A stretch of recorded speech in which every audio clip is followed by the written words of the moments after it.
Alright, so I'm going to talk really quickly about just how basic offense works.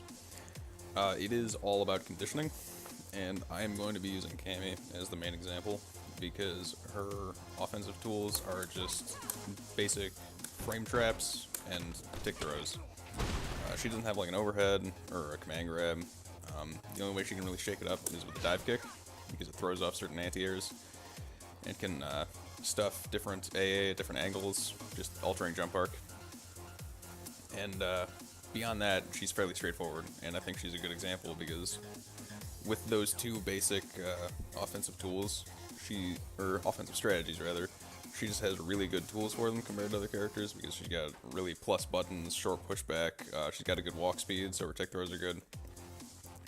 So when you're just, like, I'm going to talk about it primarily in this range, like, rush down from, like, full screen, mid screen is all pretty straightforward, just like counter poking, whiff punishing to try and get in. Like, she can whiff punish with low forward into drill, or counter poke with fierce into drill. People are tossing fireballs, you can like jump over or spin knuckle.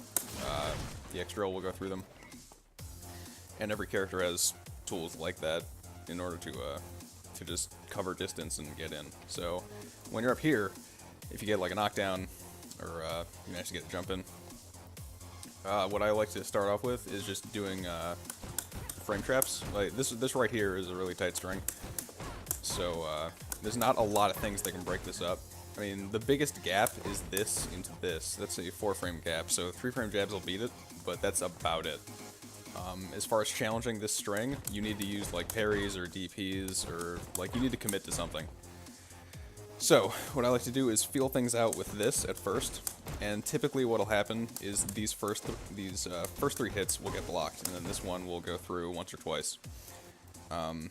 So after that, those first maybe two like last tagging their toes, I will confirm that into drill, get more pressure, that whole thing going on. So I'll be, after drill, forward dash, and she's able to just get back into that same scenario. She's really up close and has a lot of advantage. So after maybe that first one or two clips with this, people will start blocking low and they'll understand, oh, that string isn't done after the medium punch. Or I can't press buttons because the gap is too small. So after a while, I'll notice that this is getting blocked every single time. So then, instead of doing the full string, I'll do something like this. I'll go for that tick throw. And then that puts in their head, oh wait, maybe I need to start teching. So if I start doing this over and over again, eventually they'll learn, okay, I need to start teching after the light punch. And then they'll start teching that. Maybe I'll just do this instead. Or maybe I could do something like that. So I'll move in a little bit more. She has average throw range, so I'll have to move in a tad more, but her movement speed is pretty good, so she can do it fairly quickly. So once they start teching my tick throws, and I'm not getting my throws anymore, what I could do is back up a little bit, have them whiff the throw, and then tag them with that into, or this, into a drill, or alternatively, just delay the next button a little bit and get a counter hit. And that's just the basics of how offense works. It's all about conditioning. It's just force your opponent to build habits and then do the thing that counters it. And obviously, if like, it's not going to work out that simply.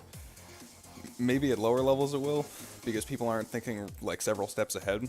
But against higher level players, what's going to happen is you'll tech this once, or no, you'll land it once, and then you'll start thinking in your head, okay, has this guy adapted already? If I go for it again, will he tech it? If he does, then maybe I should just go for a button or a shimmy right off the bat instead of continuing to go for throws, because he'll maybe go for a throw tech because he adapted quickly, and I can then punish it. And maybe he's thinking, alright, he's going to think that I'm going to throw again, so instead I'll block and then block his buttons, and then it just keeps going and going and going. And then you're just playing fighting games. That's where the RPS chess aspect of this comes into play. So it's not just going to play out simply like, okay, he's blocking everything, time to start throwing. He's teching everything, time to start hitting buttons again. For grappler characters, things will play out a little bit differently because they have different options. I'm going to use Laura as an example because she's cool. She has an overhead and a command grab and an anti-air grab, and that's where this will change things up. The overhead is obvious. If they're crouch blocking, you can hit them. If she's in V-trigger, she can actually combo out of her overhead, which is not so. But say you're doing your tick throws, but they're teching them every time. What you can do is instead tick into command grab, because of priority that'll beat a regular throw. Let's say they, oh, or she can shimmy. Not all grapplers can shimmy. She has decent walk speed, and so does Mika, so they'd be able to do it. But someone like Alex or Geef wouldn't be able to. Like, they're committed to that hard read. They don't have as safe of an option when it comes to, like, either they tech the throw, or they command grab, and obviously teching just resets to neutral, and a command grab can be neutral jumped. But if you notice your command grabs are being neutral jumped, all of these characters have an anti-air grab. That'll just bring people back down. And in the case of all the grapplers, the anti-air grab will give them Oki, so they can go in for more pressure again. Alex and Geef, because of their slow walk speed, they can't really shimmy as well, so they're going to be relying on knee smash and air SPD. Whereas with Laura, she's actually able to, like, do her tick, back up a bit, and then maybe get a crush counter, or some kind of counter hit, and then combo off of it. And that's basically it. That's offense. You're trying to force your opponent to build habits, counter those habits, and hopefully, if the both of you are trying to think several steps ahead, then you'll do the necessary number of steps in order to counter whatever they're doing, rather than them actually being one step ahead of you. So that's where the mind games come into play. And then you're playing Street Fighter.